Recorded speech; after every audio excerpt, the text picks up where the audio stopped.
creo que es bien interesante, así que le pido al equipo de producción si nos puede colocar al señor Alan Solomont. Alan, how are you? How you doing? We're very happy to have you here in the Tribune.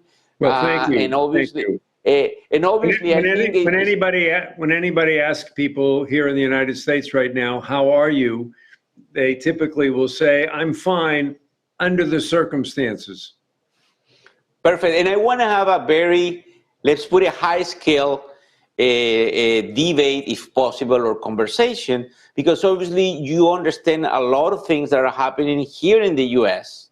And I was wondering if you can summarize your opinion and validate, let's say, with some facts, why you are thinking that way. As you know, there is several things happening as of now with regards of the political aspect of this situation in LA.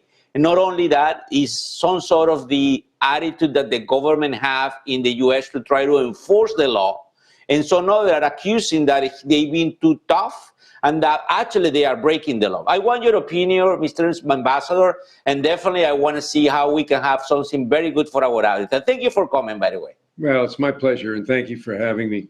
Well, let me give you the biggest picture point of view that I have, which is that this president, Donald Trump, and his administration are waging war on parts of American life that we have perhaps taken for granted. He's waging war against immigrants. This is a nation of immigrants. He is committed to rounding up and deporting, he said, immigrants who have committed crimes, who are, murderers and rapists, but in fact, he's rounding up families and separating, parents from their children and students. The second thing that is under attack is our very government. The things that we expect from our government: protection from protection of our food supply, protection of our air and water, by dismissing thousands of federal employees from these agencies without any regard for the function. I'll give you one example. We're about to enter the hurricane season in the United States. I think it'll start in September or whatever. One of the defenses, and we're expecting serious hurricanes because of what's happened to our climate. So our oceans are warming, the winds are going to be stronger, and we're going to have more serious storms.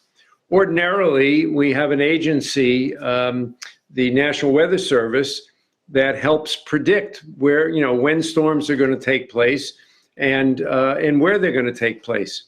But that agency has suffered significant firings and dismissal of employees, and is no longer able to provide the same service to us. I mean, that's a good example. Another is, I think our egg prices in the United States have gone up because of bird flu, because of a disease that's taking place among chickens.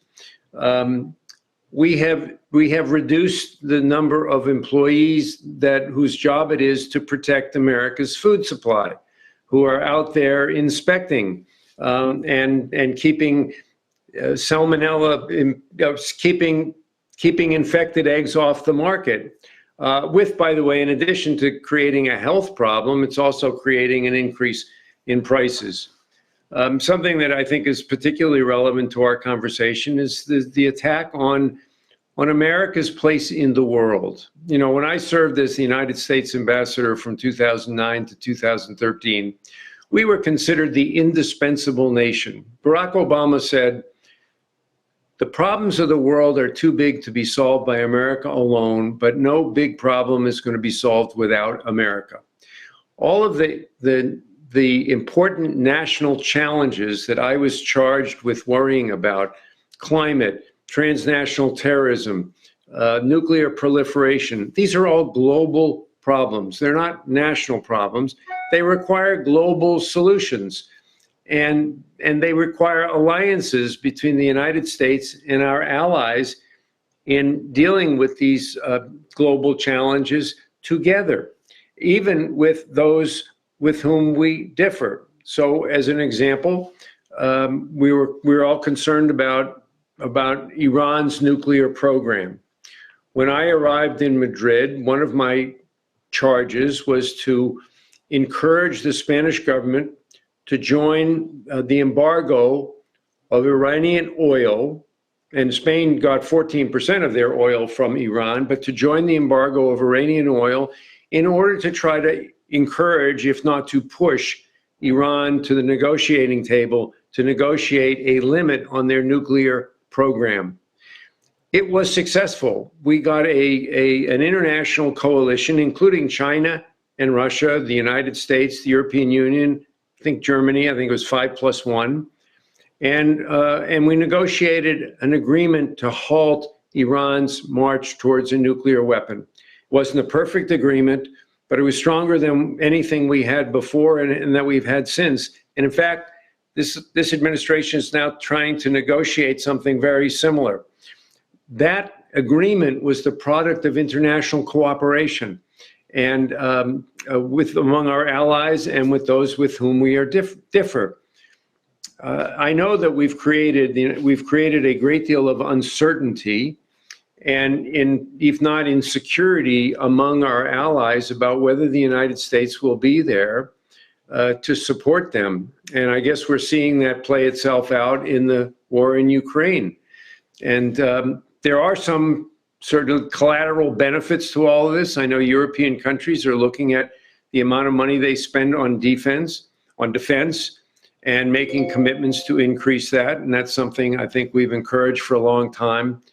But the level of unpredictability and unreliability of this government in the eyes of our allies is something that I think is very dangerous for the whole world.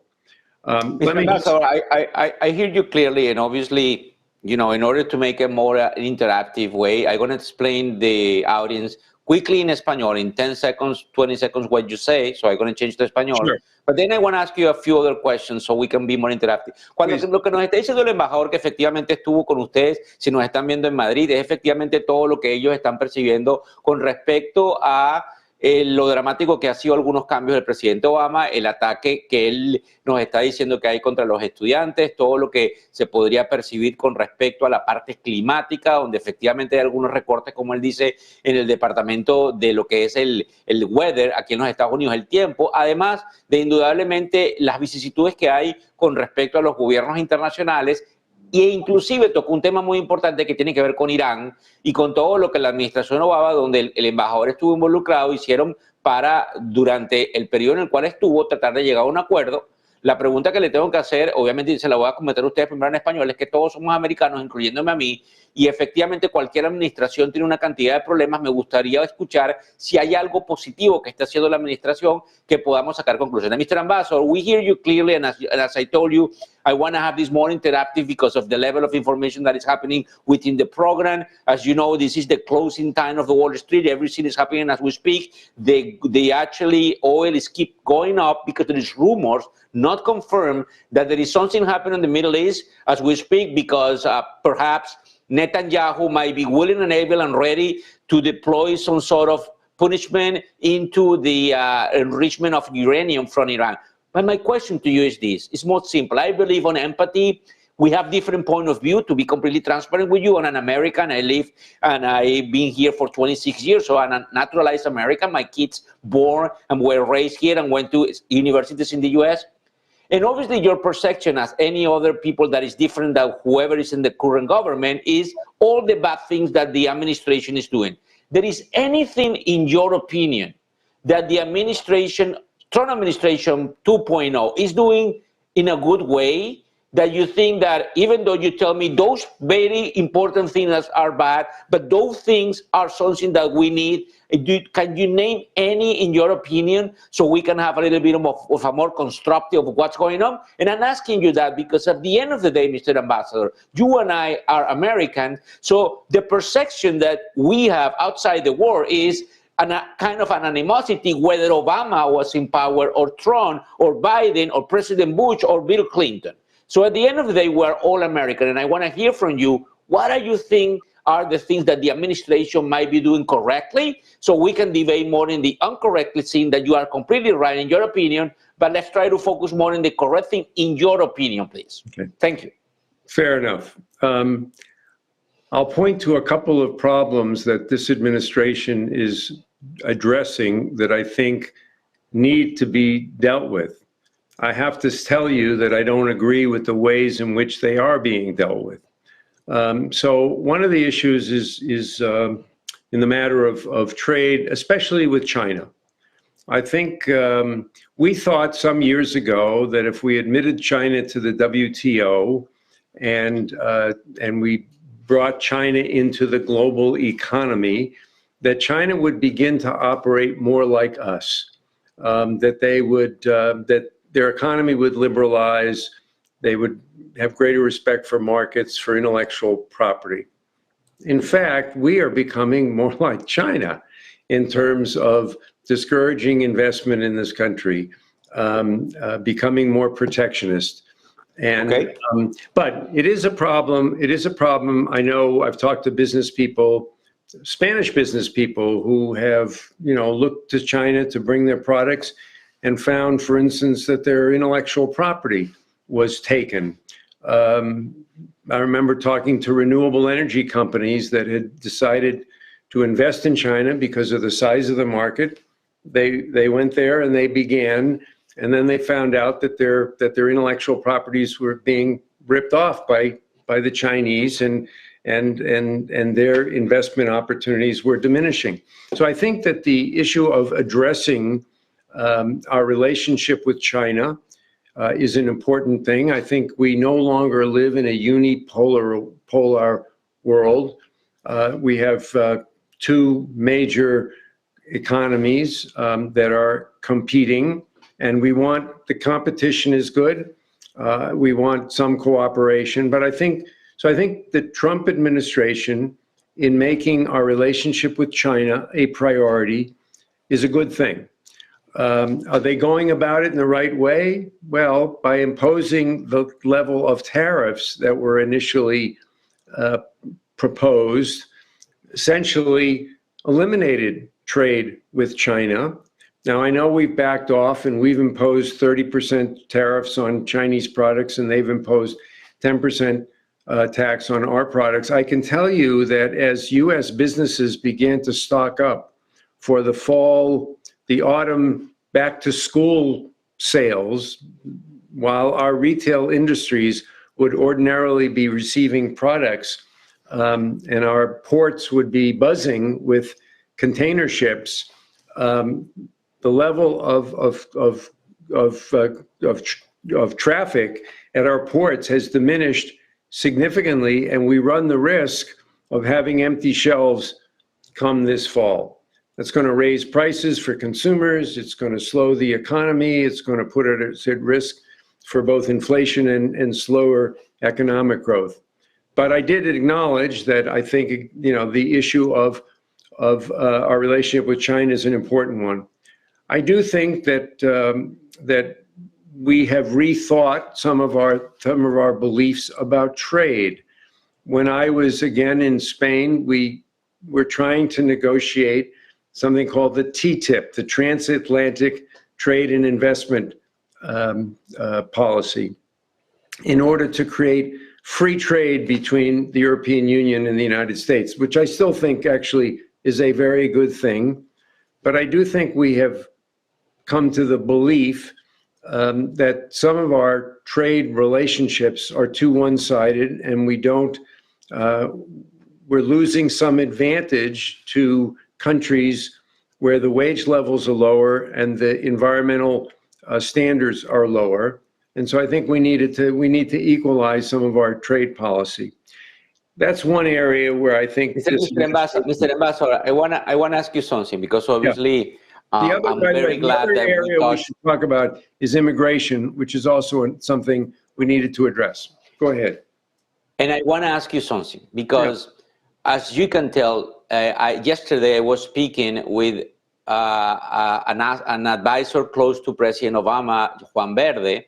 So what I'm going to ask you, because this is extremely important, is we're going to prepare a special program where we're going to talk about all these topics. And I'm going to try to bring personalities like you, another type of personality, to do a very broad-based debate, because they're extremely important. There is point of view. For example, when you were talking about what's happening in LA, you see different realities in CNN and Fox News, where you see in CNN one way and Fox another way. None of them are in the center. I think you and I are in the center. But I obviously have this situation happening with the market and other people that are basically coming into our program. So I want to send to you, but I don't want to leave it up to here. I want you to be on call, because our producers will coordinate with you on a special program where we touch about immigration. And a Latino, as you can tell, I came here to the US, and obviously there is pros and cons of what's going on, but both parties and we all as an American are responsible of whatever is happening here. So, Ambassador, I'm super happy of all your opinions. I definitely admire when any of the major personalities of the U.S. come to Negocios TV, because it's very important for us and credibility. So as I say, sit tight, we'll get back to you. And at the end of the day, we're going to try to create some sort of great thing for the audience. Thank you very much, Mr. Ambassador. I'll look forward to it. Thank you. Have a good day. Have a great day. You too.